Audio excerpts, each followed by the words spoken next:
जय बोलो सद्गुरु प्रो महाराज की जय। शिवरामदीक्ष सद्गुरु प्रो महाराज की जय। बृहद्वादिष्ट सिद्धांतमुలకు जय। अचल ऋषులకు जय। अचल పెద్దలకు जय। अत्यंत विलक्षण अशरीर गुरुవులకు जय। स्वगुरु निश्चलानंद मृता लक्ष्मण गाరి सद्गुरु प्रो महाराज की जय। ఈ రోజు బృహద్వాదిష్ట సిద్ధాంత పారంపర్యులైనటువంటి పిల్లి అప్పారావు గారు పిల్లి అప్పలస్వామి వారి వార్షిక ఆరాధన సందర్భంగా శివరామదీక్ష సాంప్రదాయంలో మన పెద్దలు పారంపర్యంగా వేదాంతాతీత అచల పరిపూర్ణ మహాసభలు జరుపుకోవడం ఆనవాయితీ. అయితే దీనికన్నా ముందు రోజు నగర సంకీర్తన చేశారు. ఈ నగర సంకీర్తనలో అయితే ఈ నగర సంకీర్తన అనేటువంటిది ఎందుకు చేశాం? ఎవరైనా కానీ ఏదో ఒక రోజు మన యొక్క పాటలు విని మన గురువుని మనం స్తుతిస్తా ఉంటే నగరంలో ఎదిరా ఈ జనన మరణము నిజబోధగనిన ఎదురాయే మోక్ష నరకము. జయబోలో సద్గురు మహారాజుకి. కదలకూడదమ్మా, ఎంతవరకు అయ్యగారు మనకు చెప్పింది రికాబు గురించి చెప్పారు. అందాక గుర్రం రికాబు ఇవన్నీ ఎందుకు చెప్పారంటే వాకు గురువై వస్తుంది మనందరికి. వాకునందు గురువు, వాకు తత్వమునందు గురువు, చీకటంట గురువు చిక్కియుండు, అఖిలమున గురువు ఆధారమయ్యుండి విశ్వదావర నిర్వహణ చెప్పినప్పుడు వాకే కదా మనందరికి నడిపిస్తా ఉంది. ఎంతో మంది ఎన్నో వాకులు చెప్పారు, కానీ అచల సిద్ధాంతంలో ఉన్నటువంటి వాక్యం ఏంటి? జనన మరణాలు అనేటువంటి భ్రాంతిని తొలగించేటువంటి సిద్ధాంతం అనే చెత్త వాకుకి ముందు కట్టుబడి వచ్చాం దీంట్లోకి మనందరం కూడా.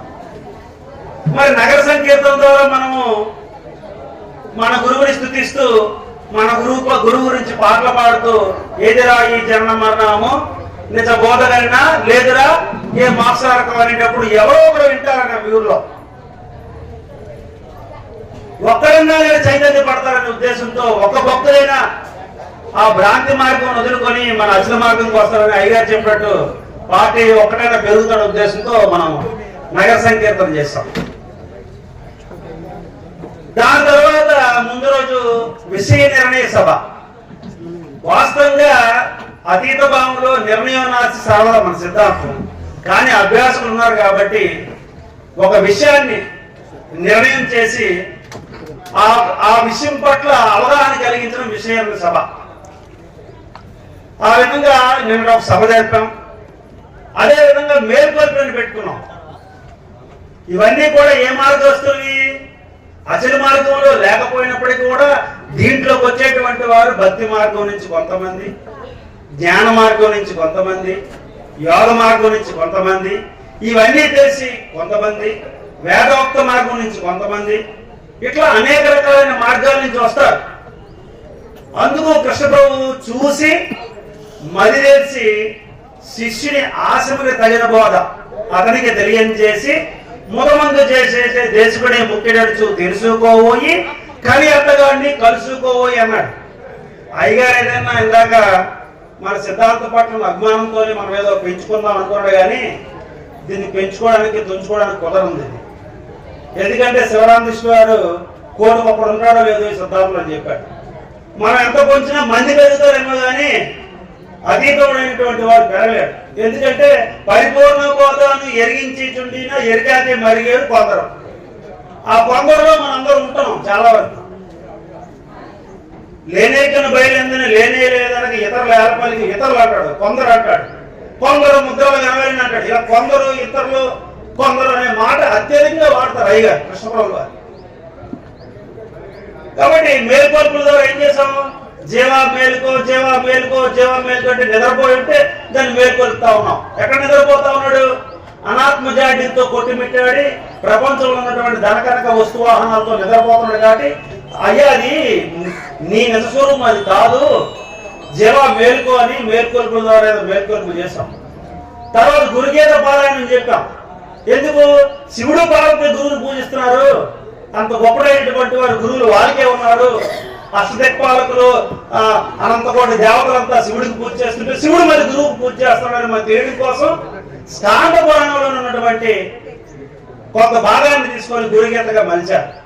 దాంట్లో ఏం చెప్పారు మళ్ళీ మీకు?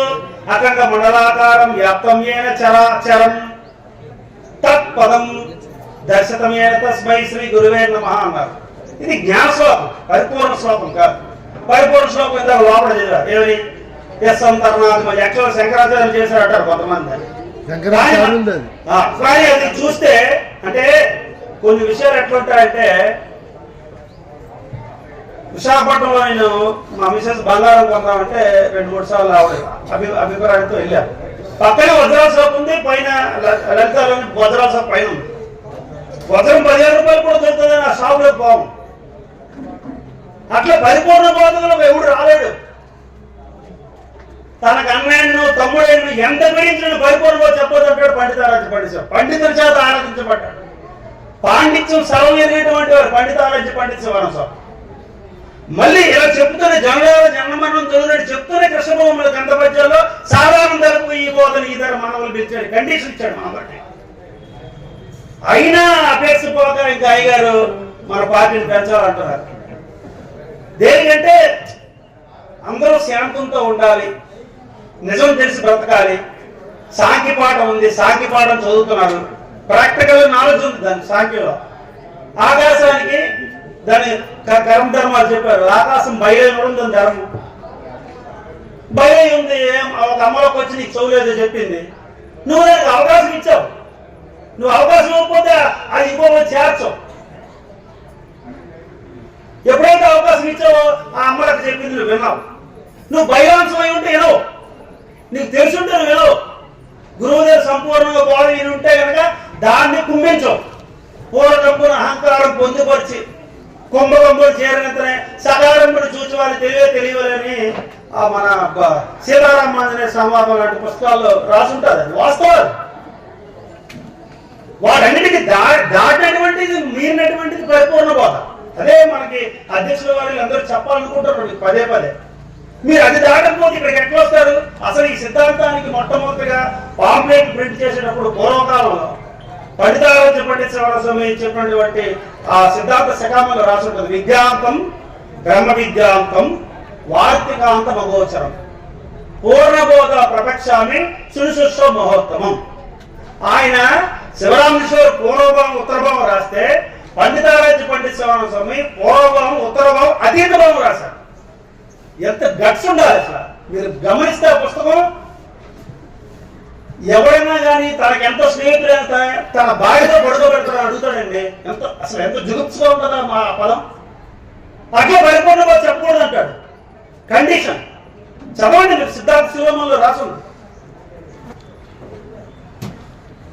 కాబట్టి దానికి అన్నయ్యను తమ్ముడైన ఎంత పీడించినా పరిపూర్ణంగా చెప్పొద్దు. పరిపూర్ణంగా ఎప్పుడు వస్తాడంట? అనంతకోటి జన్మ అనే ఒక్క ఆత్మజ్ఞానం లభితే, ఆత్మజ్ఞానం అనంతాన్ని లభితే పూర్ణబోధ అంటాడు. అంటే అనంత కోటి సంకల్పాలు చేసి చేసి చేసి అసలు దేవుడు అంటే ఏంటి అనేటువంటి సంకల్పం ఎవరికో కూడా కలుగుతుంది. నేనెవరిని, దేవుడు అంటే ఎవరో, అసలు ఉన్నాడా లేడా, ఇట్లా అనేక రకాల విచారిస్తూ వాడు ఒక్కసారి ఆత్మబోధకి వెళ్తే సర్వ సృష్టిని ప్రకాశింపజేస్తున్న వస్తువు నేనే అనేవాడు మనసుకి దృఢమైపోతే, నేను మగాడిని దృఢమైనాక చచ్చిపోయే లోపు నేను ఆడదాననే డౌట్ నాకు రాదు. ఏది చేయిపెట్టి నేను ఎత్తుకోవసరంలా అంత దృఢమైపోయి ఉంటాడు నేను ఆత్మ అని. అట్లా సర్వబ్రహ్మ బుద్ధి కలుగుతుందండి. ఆ సర్వబ్రహ్మ బుద్ధిని కూడా జ్ఞానముఖంలో ఒక ఆవరణగా చెప్తారు మన పెద్దలు. అంత కష్టపడి వచ్చినటువంటి వాడు వాడికి పరిపూర్ణ ఉపదేశం అప్పుడు చేయమంటారు శివరామేశ్వర్. కృష్ణప్రభుడు కూడా అంటే నేనే చూసి మరి తెలిసి ఆ శిష్యుని యొక్క ఆశములు తగిన బోధ అక్కడికి తెలియజేసి ముదమంది చేసేటే దేశకుడే ముఖ్యుడు. ఈయన దేశకుడు, అటువంటి దేశకుడే ముఖ్యుడు తెలుసుకోబోయి కలి అతగాన్ని కలుసుకోబోయి అలాంటి గురువు దొరికితే కనుక పరిపూర్ణ బోధ, లేకపోతే దక్కలే దక్కదు. చేసి నీదైతే ఆశయ సంపూర్తి రాసైతే చూసుకో వేసుకో తాకారం. ఇంతవరకు నువ్వు తిరిగావు కదా, దీంతో తాకారం వేసుకొని చూసుకో. ఈ అయ్యారు చెప్పినటువంటి పరిపూర్ణ బోధ అయినటువంటి దేశకుడు చెప్పినటువంటి బోధకి, ఇతర సిద్ధాంత బోధ చెప్పినటువంటి బోధకి తాకారం వేసుకో. అప్పుడు నీకు నీ యొక్క సమర్థత, ఆ మహానుభావుడు యొక్క సమర్థత తెలిసి నువ్వు పరమశాంతిని పొందుంటావు. అట్లా ఉదయం నుంచి చేసినటువంటి ఈ యొక్క నగర సంకీర్తనం అన్ని జనాల కోసం చేస్తే అంతిమంగా పూజ చేశారు. పూజ అష్టోత్తర శతనామాలు చదువుతా ఉన్నారు. ఇందాక అష్టోత్తర శతనామాలు చదువుతుంటేనే అసలు అది మీకే తెలియకుండానే మీరు అంత ఆ పదాలు వింటుంటేనే మీకు అత్యంత విలక్షణంగా అనిపించాలి. సరస్వతి పంచదశి స్వామి ఒక పూజలో మాట అంటాడు, జ్ఞాన అజ్ఞాన ప్రజ్ఞానము మానితముగా పీఠము మేనందంతఃకరణము నేనుండమర్చినారా నేనాడుకోలన్ దయచేసి నా స్వామి కూర్చుండు గుణమూలల్లా గూర్చి మణిసింహాసంబోను పలిభూని బిగిస్తే అహమస్మి రెండిటిని ఏనుగులుగా చేసి వారిని దుంకుటకు తమ చరణోదయములు సింగములుగా చేసినాడ గణము కొంచెము గాని సద్గురు నేనాగుకోలన్ దయచేసి నా స్వామి కూర్చుండు. నేను ఎప్పుడు కంఠస్థాయి పెట్ల ఆగో చదువుతా ఉంటే అయ్యగారు అప్పుడప్పుడు చదువుతా ఉంటాడు చక్కగా. వాళ్ళు వింటూ శ్రవణం విననేర్చి చెప్పనేర్చి అందాక పదే పదే అంటున్నాడుగా, విననేర్చి మీరు బాగా వినండి. వాళ్ళు చెప్తున్నారు, టెక్నిక్ కూడా చెప్తున్నారు. అయ్యగారు కందాడుతున్నారు, విననేర్చి నువ్వు ఇంకేం చేయొద్దు, విను ఫస్ట్. నీకు వేదాలు ఉపనిషత్తులు ఇవన్నీ అంత టైం నీకు లేకపోవచ్చు. విననేర్చి చెప్పనేర్చిన మనుషునికే దీనిలో అని మర్మం తెలియదు. ఓపెన్గా చెప్తుంది అయ్యగారు, విననేర్చాలి. అయ్యగారికి ఓ పాయింట్ వేసి వింటే దాన్ని రాసుకుంటే ఏమైంది, 10 సార్లు విన్నట్టు. అప్పుడు ఇంకో చెప్తా ఉంటే దాంట్లో లోపాలు గుర్తిస్తారు. దర్పణ భావం అంటే ఏంటి అర్థం? మనకి ఎన్ని రకాల దర్పణాలు ఉన్నాయి? ఫస్ట్ నీకు దర్పణం ఏంటి? ప్రపంచం. వచ్చాడు నా కొడుకు సోది పెడతాడంటాడు దర్పణంలో. నేను గుర్తించుకోవాలి, అమ్మాయి నా కొడుకు నన్ను సోది అంటాడంటే ఆ దర్పణం ఏం చేస్తుంది? నువ్వు పౌడర్ ఎక్కువైతే ఎక్కువ ఉందని చెప్తుంది, జుట్టు చెరిగిపోయింటే చెరిగిపోయిందని చెప్తుంది. అప్పుడు నువ్వు అంగీకరించు. ఆ దర్పణం ముందు నిలబడి నా పౌడర్ ఎక్కువ నేను ఏమంటాను అంటావు దర్పణంతో, అంటే ఏముందిగా స్వతసిద్ధం. ప్రపంచం నీకు దర్పణమే కనిపిస్తుంది కదా. నీ గుణగణాల ప్రపంచం బయటకు ఉద్ఘాటించి నీ దర్పణం వల్ల చెప్తుంది. రెండవ దర్పణం నీ బంధువులు వచ్చారు.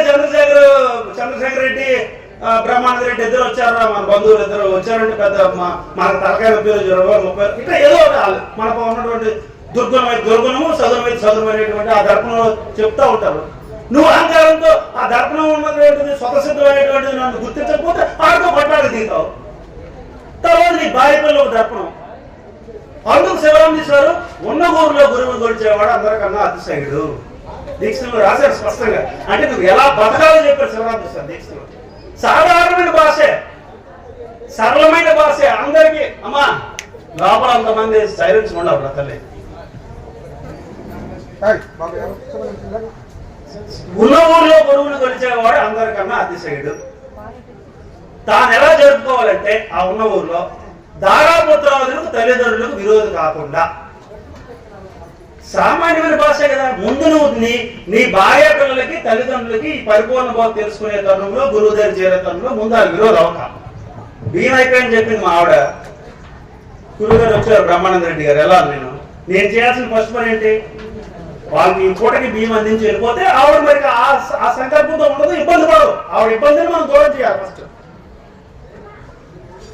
స్వధర్మం మీద హాని లేకుండా. స్వధర్మం ఏంటి? నేను డబుల్ డ్యూటీ చేసుకోవాలి నిన్న. ఇప్పుడు నేను ఆ డ్యూటీ వేస్తూ ఊరుకుంటారా? నేను డబుల్ డ్యూటీ చేసుకొని ఏదో నా పాటలు పడి ఈరోజు ఇక్కడ పూజుకొచ్చాను. స్వధర్మానికి మరి హాని లేదు. నన్ను ఆఫర్ చూపిస్తారు ఈరోజు. ఆయన కూడా అంతే.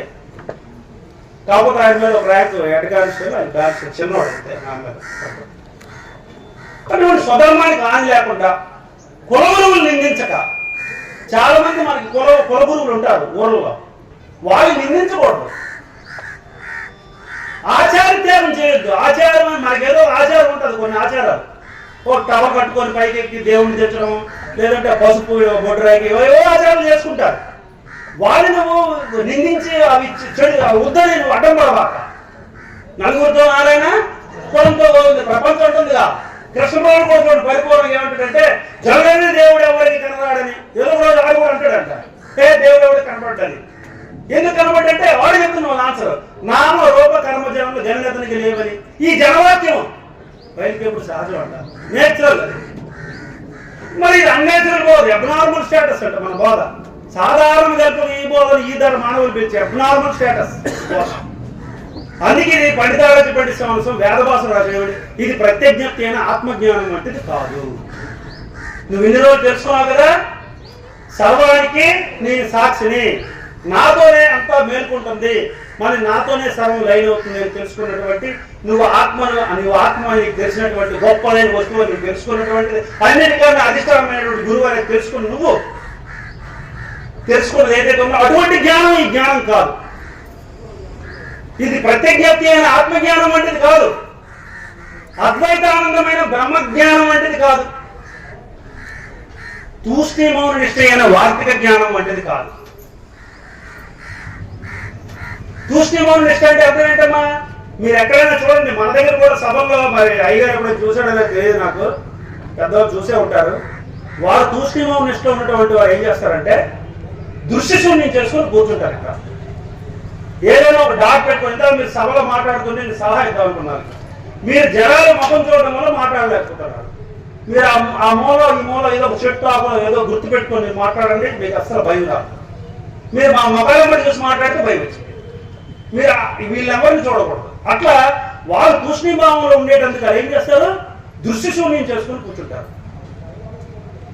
అక్కడ వీళ్ళు అందులో వల్ల గడుల వల్ల సంచరిస్తూ ఉంటారు దృశ్యశూన్యం చేసుకొని.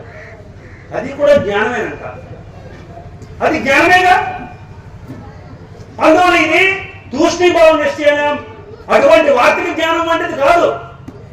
ఈ మూడు జ్ఞానాలకే అతీతమైనటువంటిది పరిపూర్ణ బోధ.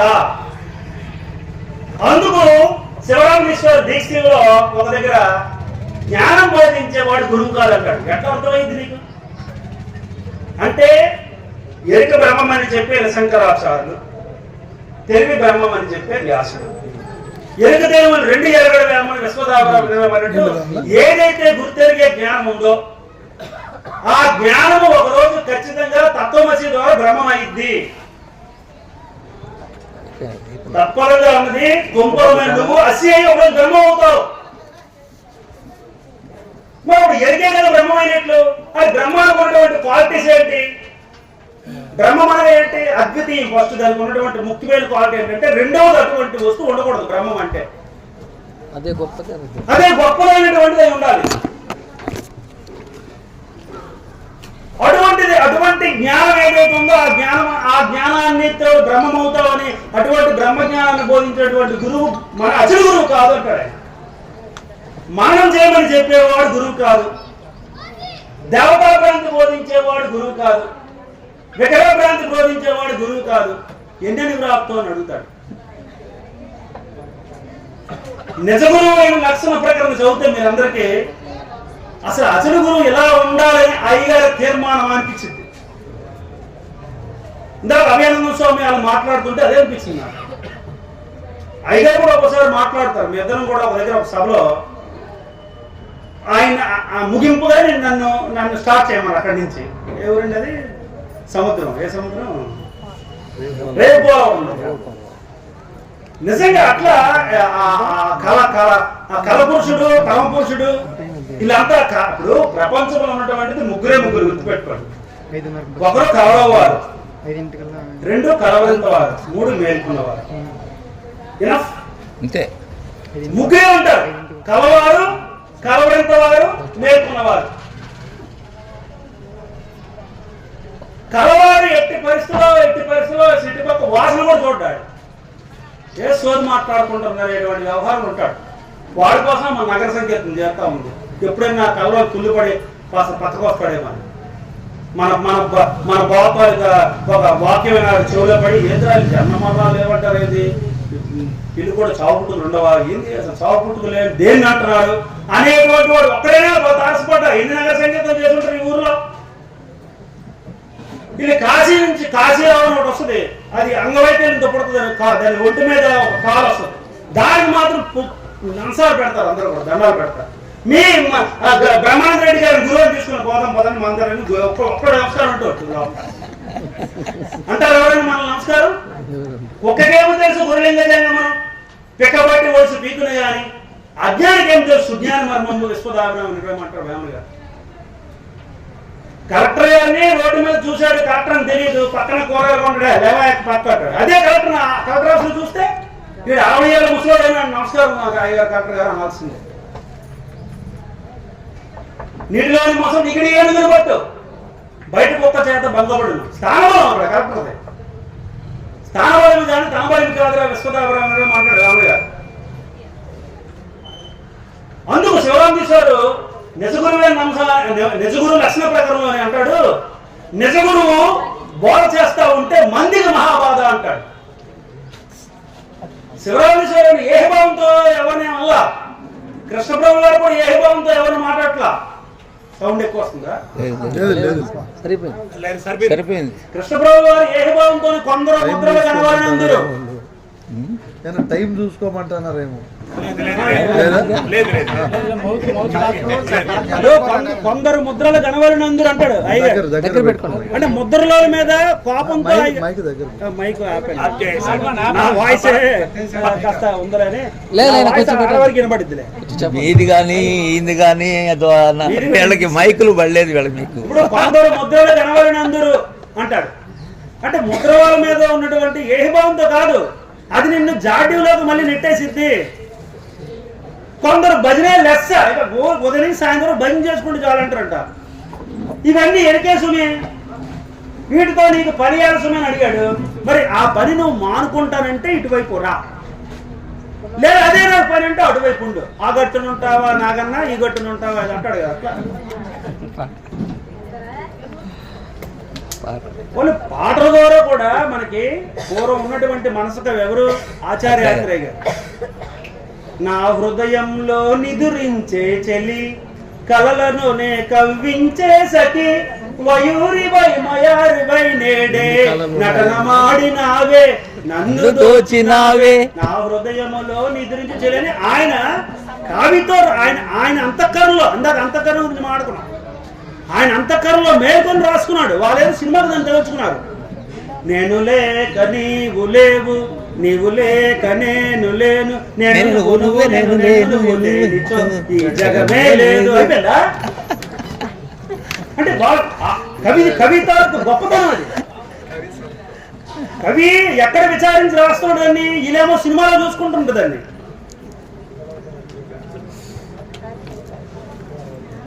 మనిషి బ్రతికింతే మనసు గతి ఉంటే మనసున్న మనిషికి సుఖం లేదంటే. అందుకే గమనించుకుని నేర్చుకోమని అడిగారు. సుఖం లేదంట. మరో జన్మ ఉన్నదో లేదో వాళ్ళు కూడా అడుగుతుంటారు చూడండి. ఇంకొక ఆయన మాత్రం జాతస్య మరణం దుర్వహ, ఇంకో జన్మ ఉందంటాడు ఒక ఆయన. ఈయనేమో మరో జన్మ ఉన్నదో లేదో, ఈ మమతలు ఎప్పుడేమవుతాయో, మనిషికి మనసే కేవలం శిక్ష. దేవుడు ఇలా తీర్చుకున్నాడు కక్షట, మనసు పెట్టి కక్ష తీర్చుకున్నాడంట.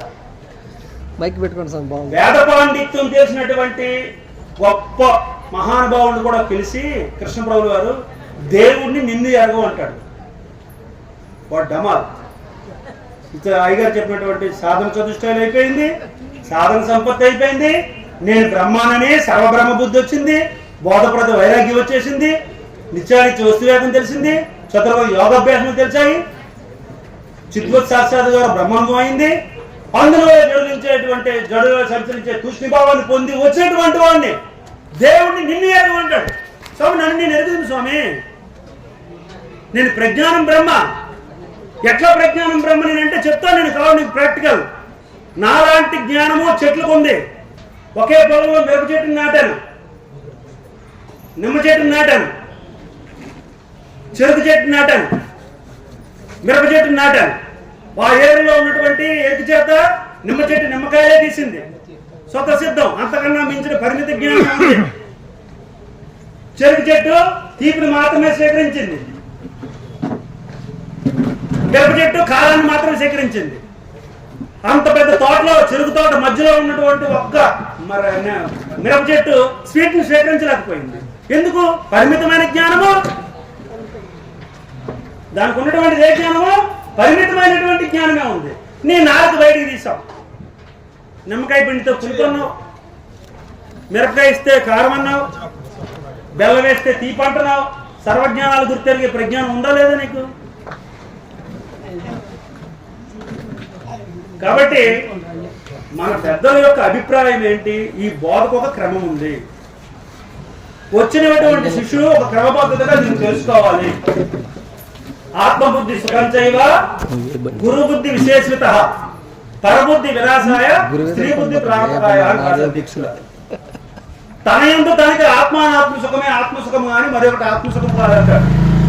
అనాత్మ అంటే ఏంటో తెలియకపోతే నేను గొప్పమైన వస్తువు అని తెలియదు ఎప్పటికీ కూడా. అప్పుడు ప్రపంచంలో ఉన్నటువంటి ఆధారమైనటువంటి వికారాలు నీకు ఎప్పుడు కుదరవు. అందుకు ఒక మహానుభావుడు రాశాడు, తాగుడు జోదములు ఆడుట భోగపు పరశ్రీలకెళ్ళ బొంకుటకెళ్ళను. ఆ గడతడు రాజయోగ ఉండవన్నా ఉంటే అతడు రాజయోగ కాడన్నా. రాగాభ్యాసం వల్ల రాగా కొట్టితే గాని యోగికైనా జోగికైనా వైరాగికైనా ఉండబోయన్నా ఉంటే అతడు రాజయోగ కాడన్నా అంటాడు. భూ సమాధి కొరకు అందాక సమాధి గురించి అయ్యగారు సమాధి యొక్క అతీత భావాన్ని చెప్పాడు. ది అనగా బుద్ధి, సమ అంటే అచలోయం సనాతన అనే బుద్ధి కలిగి ఉండటమే సమాధి. అది మన సిద్ధాంతంలో చెప్పేటువంటి అతీత భావం. శివరామేశ్వర సమాధి నిరసన ప్రకటన రాశాడు. సమాధి నిరసన ప్రకటన చదివారు ఎప్పుడైనా మీరు ఎవరైనా ఒకసారన్నా? ఆయన ఏం చెప్తుండో హఠయోగం గురించి రాజయోగం గురించి దాంట్లో రాసుకొస్తారు అయ్యారు. ఆరుక్షులు అంటే ఎవరు, ఆరుడు బాధ్యులు అంటే ఎవరో రాసుకొస్తారు. మీరు చదవండి. అసలు ఆరుక్షులు అంటే ఎవరో తెలియాలి మీకు. అసలు ఆరుక్షులను మనం దాటాలి. ముముక్షులన్నా ఆరుక్షులన్నా మోక్షాపేక్ష కలిగినటువంటి వారన్నా ఒకటే. వాడికి ఏం అవసరమో అగత్యం, వీడికి ఏం అగత్యం లేదు రాస్తారు దీక్షలు వారు. దాన్ని పట్టుకొని ఆరుడు బాధ్యుల గురించే రాసిందే కందార్థం. రూఢీగా వినిమి నీ బట్టి ఆరుడు కనిమి, దేశీగా దయపుట్ట చేసే అనే శుశ్రూష అంటాడు. దేశకుడు మళ్ళీ దేశుడి యొక్క దయపుట్టేటట్టు సేవ చేసాడంటే ఎంత అహంకార నిరసన చేసుకుంటున్నారు అయ్య గారు. దేశీక దయపుట్ట చేసే నే శుశ్రూష ఉపదేశాలు బలి అంటే నేను మళ్ళీ కాలు పడ్డాను వేదాలు తెలుసు కూడా. ఎందుకంటే ఆయన ఎలాగైనా దేవుడు నిన్ను ఎలాగో అంటాడు, నీవెప్పటికి ఎట్టువాడు నేను తెలుపుదా, నీకు వెర్రి బాగా ఉన్నాడు. చూడండి ఇక్కడ అచల గురువు చెప్పేది ఏంటంటే ఎవరినో కించపరచాలి కాదు, దాంట్లో ఉన్నటువంటి నిజమైనటువంటి విషయాన్ని సత్యాన్ని బోధిస్తాడు. కాబట్టి నీకు అట్లా అచల గురువు బోధ చేస్తా ఉంటే మందికి మహాబాధ రాశారు దీక్షలు వారు. ఆయన వినసహితమైన మాటలు అనుకోరంట అచల గురువు ఎప్పుడు కూడా. ఎప్పటికి నచ్చదంట ఆయన మాట్లాడుతుంటే. ఆయన బోధ చేస్తా ఉంటే చీమల బాగినట్టు ఉంటుందంట. మొండి వేసుకొని ఒకవేళ నువ్వు ఉంటే ఆది అందు విషమే అంతమంది అమృతమే అంటాడు. అందుకు ఆయన 43 ప్రకరణంలో మొట్టమొదటిది గురు శిష్య ప్రభావ ప్రకరణం రాశాడు. గురు శిష్య ప్రభావ ప్రకరణ. అది గురువు ప్రభావాలన్నీ అభావం చేసుకుంటూ ఆ ప్రభావాలు అభావం చేసుకునే ఆయన వాడినటువంటి మొట్టమొదటి పదమే ప్రబంధ కల్పన కదా. ప్రబంధం అంటే ఏంటి? కావ్యాలు. అంతవరకు నిరాధారంగా అడ్రస్ లేనటువంటి దేవుళ్ళందరినీ కూడా దేవతలందరూ మనకు చూపించారు. వాళ్ళకు ఆకారాలు కట్టి గుడి కట్టి పూజ చేశారు. తర్వాత ఏం చేశారు? ఇతిహాసాలు అయినటువంటి రామాయణ మహాభారతాల దగ్గర ఏం చేశారు? మళ్ళీ మనిషికి పుట్టేటువంటి దేవుడు కొలిపించి వాళ్ళకు కూడా మళ్ళీ గుడి కట్టించారు. ఇందులో ఉన్న దేవతలు, అందులో ఉన్నటువంటి ఇతిహాసాలు ఉన్నటువంటి దేవతలు ఇరువురు కూడా ఎవరి చేత గొప్పగా అనిపించుకున్నారంటే గురువుల చేత. మళ్ళీ వాళ్ళ గురువులు మళ్ళీ వాళ్ళకి ఏం బోధించారు? వేదాల ఉపనిషత్తులు బోధించి వాళ్ళకి కథ తీర్చినట్టు చూపిస్తావు. మరి వేదాల ఉపనిషత్తులో చెప్పినటువంటి గొప్పదైన వస్తువు ఏంటి? ఆత్మ, బ్రహ్మం. మరి వాటి గుడి ఎందుకు లేదు? ఎందుకంటే గుడి కట్టి పూజించలేకపోతున్నాం. వాటికైనా దిగువైనటువంటి ఇల్లు పూజిస్తాం. ఎందుకంటే వాటిని చేరి వీళ్ళంత గొప్ప గనులుగా గుర్తింపబడ్డారు. అట్లా పరిపూర్ణ గురువు పరిపూర్ణ బోధ తెలిసి ఆయన అంత ఘనంగా ముందుకు తీసుకొని పోతున్నారు. కాబట్టి పరిపూర్ణ బోధ చెప్పుతున్నంతసేపు మీరు అత్యంత జాగ్రత్తతో మీ యొక్క మనసును అంతటి ఖాళీ చేసుకొని ఇక్కడ కూర్చొని వినాలి. శివరామేశ్వరు ఏమంటారు? శంకరాచార్యులకి అహంభావం లేదని రాశారండి. పక్క ప్రకరణలోనే అహంకార పరమేశ్వరం ప్రకరణలోనే శంకరాచార్యులకి అహంకారం ఉండలేదని రాశారు. మరి అహంభావం అంటే అహంకారం ఒకటి ఉందా? రెండు ఉన్నాయి. సర్వబ్రహ్మ బుద్ధి కలిగి ఉన్నటువంటి వాడికి అహంభావం ఉండదు. అందుకు మన వంశపారంపర్యంలో బ్రహ్మైవాహమస్మి, ఆ బ్రహ్మ నేను అయితే అనేటువంటి వాడికి అహంకారం ఉండదు. ఇది పండితారాజు పండిత శివానంద స్వామి తన యొక్క సిద్ధాంత శిరోమణిలో స్పష్టంగా రాశాడు. 4 వేదముల చేత సర్వజ్ఞానాలు గుర్తెరిగే ప్రజ్ఞానమే బ్రహ్మము, ఆ బ్రహ్మనే నేను అయితని అనేటువంటి పశువులకు, అహంకారులకు, అదే అహంకారం, అటువంటి పశువులకు పశుభాషకు నివర్తకమైనది అచ్యుతబోధ అంటాడు. ఆ మాటలు, ఆ చేష్టలు, ఆ వ్యవహారానికి చేరాలంటే ఖచ్చితంగా మనం కింద ఉన్నటువంటి ప్రతి విషయాన్ని సంపూర్ణంగా తెలుసుకోవాలి. తన యందు తనకి ఆత్మానాత్మ సుఖమే ఆత్మసుఖము అని మరి ఆత్మసుఖము కాదంటాడు. అంతటి కృష్ణుడు పోతే శివరామకృష్ణుడు గారు శివరామకృష్ణ గ్రంథంలో మనకి సాందీప వాక్యాలు ఉన్నాయి. భగవద్గీతను బోధించినటువంటి కృష్ణుడు పోతే, అంతవరకు ఆత్మనిత్యం చేసుకుని కృష్ణుడు పోతే, అక్కడ ఆయన చెప్పింది ఏంటండి? ఆత్మైక్య శరీరం. అమ్మా వినరా తల్లి, తర్వాత మాట్లాడుకున్నారు, మళ్ళీ మీరు వినలేరు. ఈ ఉప్పలంటి కృష్ణమూర్తి గారు పదే అనేక సభల్లో చెప్పాడు ఈ యొక్క శృతివాక్యం అంటారు. గురు శిష్యుల మధ్య విచారంతో వచ్చినటువంటి వాక్యాలను శృతివాక్యాలు అంటారు. ఒక కవి లేదంటే ఒక విచారణకుడు తన అంతఃకరణలో విచారించేటువంటి శ్లోకాలు అంటారు. కాబట్టి శృతివాక్యులు ఏం చెప్తున్నాడు? కృష్ణుడు చెప్తున్నాడు సాందీపులో, ఆత్మైక్య శరీరం. నువ్వు 2 వేరే ఎంతో తెలుసుకున్నావు. ఆత్మ శరీరం వేరున్నావు. ఆత్మైక్య శరీరం రహిత యస్వాత్మ శరీరం ఇది శృతే. వంచన లేని శిష్యుడు వస్తే చూద్దాం అన్నాడు. అంత వంచన లేక మళ్ళీ సేవ చేయాల్సి వచ్చింది అయ్యారు. కాబట్టి త్వరితగతిన మీరు కడుక్కోండి, మళ్ళీ పూసుకోవద్దు.